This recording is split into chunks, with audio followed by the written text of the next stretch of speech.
Police officers can find themselves in extremely dramatic situations every day. He's got a rifle! He's got a rifle! He's got a rifle! But things can turn particularly ugly when psychotic suspects attack cops. In today's video, we will cover the top 4 such cases leading up to the most bizarre case of all, one that features a deadly pen and a poison-laced starburst candy.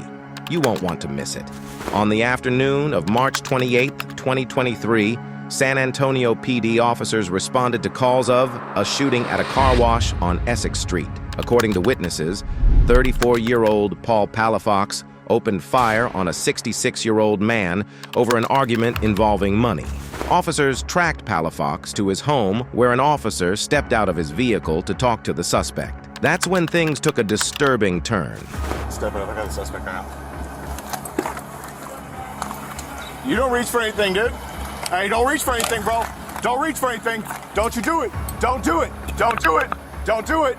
At this point, the officer witnessed Palifox reaching for his gun and started to warn him. Hey, don't. Let me see your hands. But despite the officer's persistent calls, Palifox opened fire with his AR-15, creating mayhem for the police party. Hey!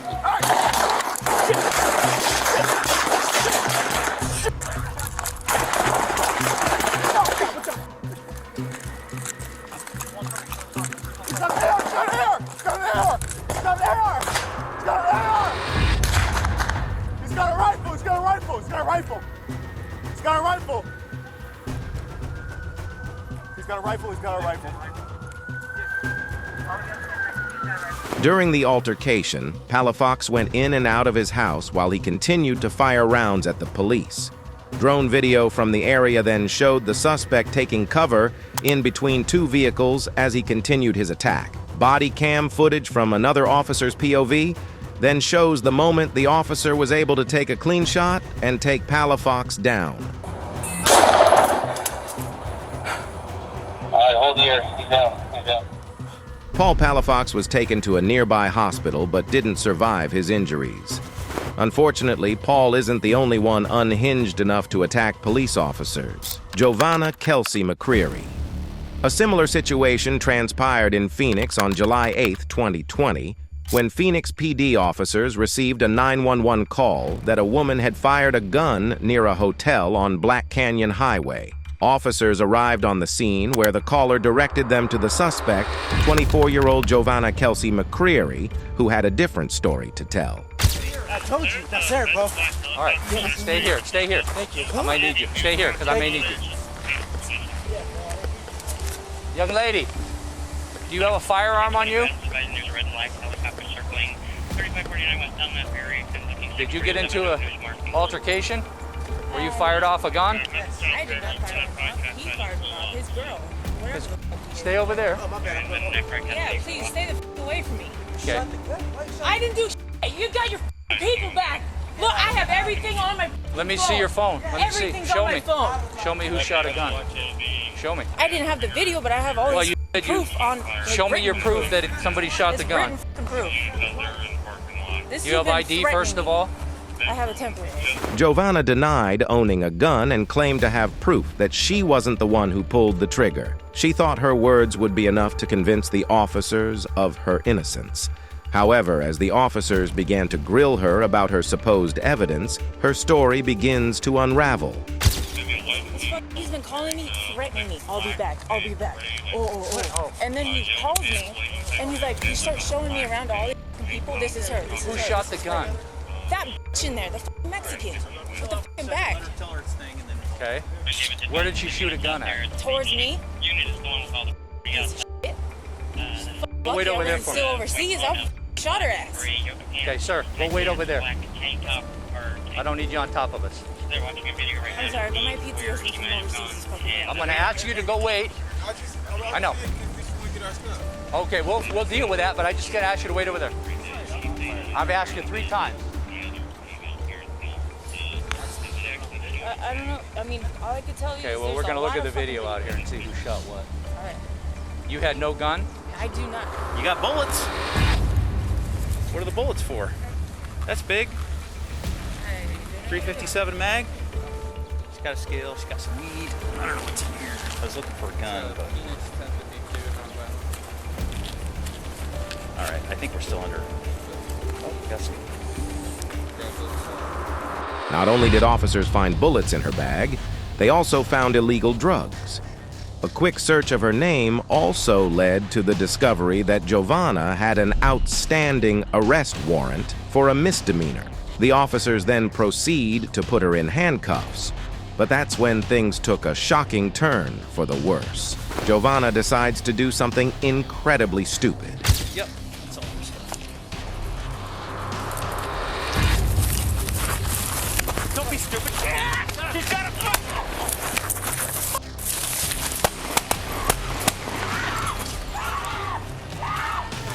As she struggled with the officers, Joana tried to open fire with a gun she had hidden in her waist. Thankfully, her shot narrowly missed, and the officers fired back to bring her down.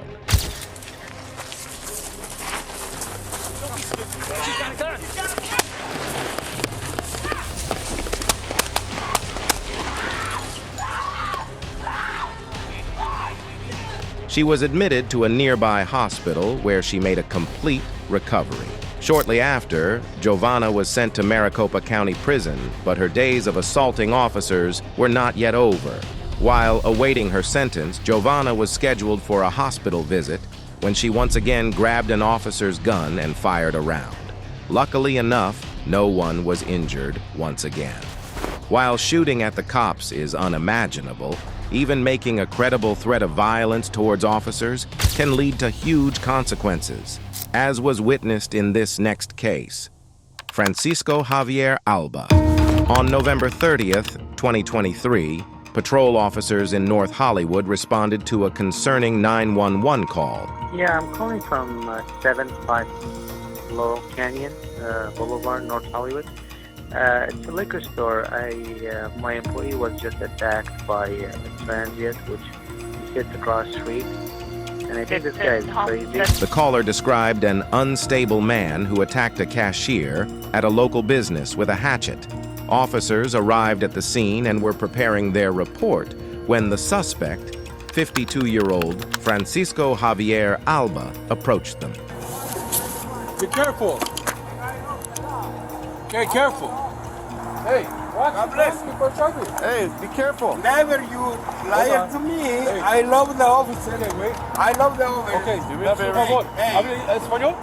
Trash container. ¿No va a ser recycle? No, never I make the recycle. And he's very nice. Hey. He's under you. Hey. But he's very nice. He's very office. Hey, can you do me a favor? Don't speak nothing more. But what's your name? Francisco Javier Alba. Francisco Alba. God is perfect. God is perfect love. Francisco, hazme un favor. En el futuro ya no regresen aquí, ¿ok? No. Never you say no coming right here.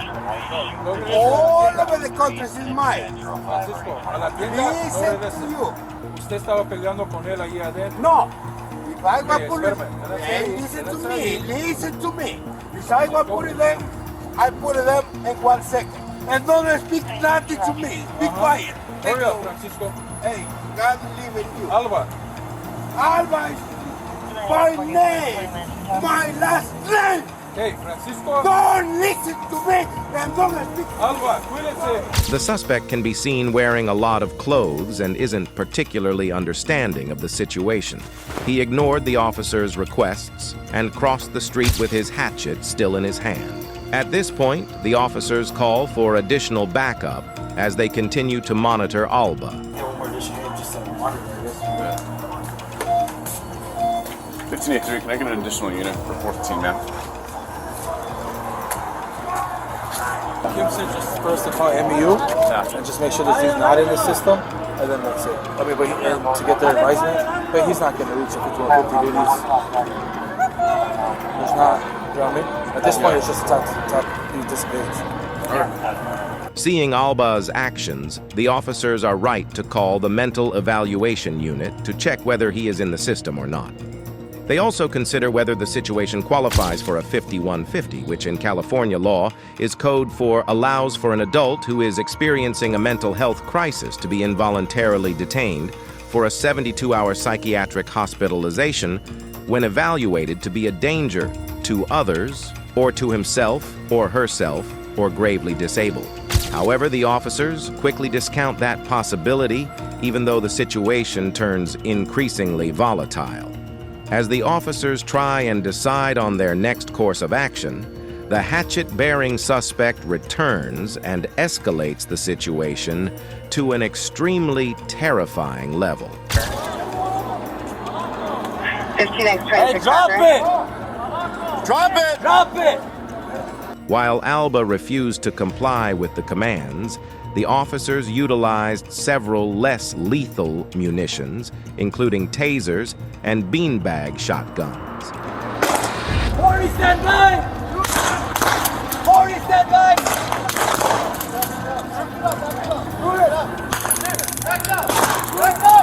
But none of those proved effective. Back up! Back up! Back up! Back up! The suspect continued to approach with a hammer while asking the officers to shoot. Back up!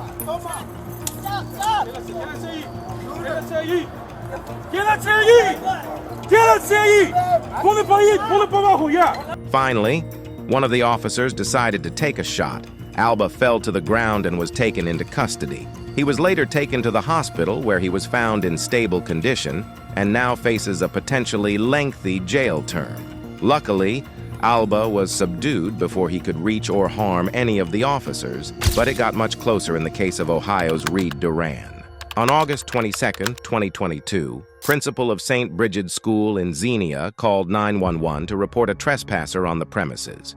I have a gentleman here that has trespassed into our school open house asking questions and claiming to be the parent of a daughter that he is not. How do we know that he is not a parent? Because now I'm questioning him and he's given me names that is not a daughter. We have nobody here by that name. He gave us a different name and now he's changing names. Officers arrived at the scene where the 35-year-old suspect volunteered for questioning. According to court documents, Reed confessed to planning a kidnapping at the school. He planned to drug a child with a tranquilizer-laced Starburst candy and then remove the child from her school. The suspect's hands were not tied at this point because he had willingly come with the police to answer questions. However, he used this privilege to attempt another serious crime.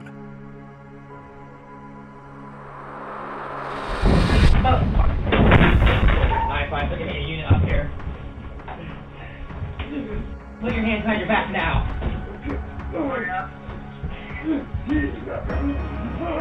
Stop. Put your hands behind your back now. You kidding me right now?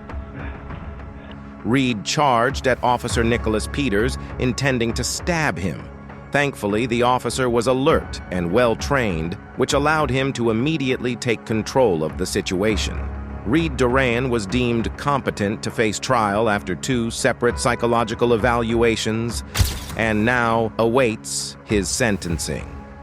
What are your thoughts on police conduct in these cases? Comment your thoughts below. If you like this video, check out our video on situations when heroic civilians rescue cops in the nick of time. Consider subscribing to our channel for more deadly details from the world of policing and crime.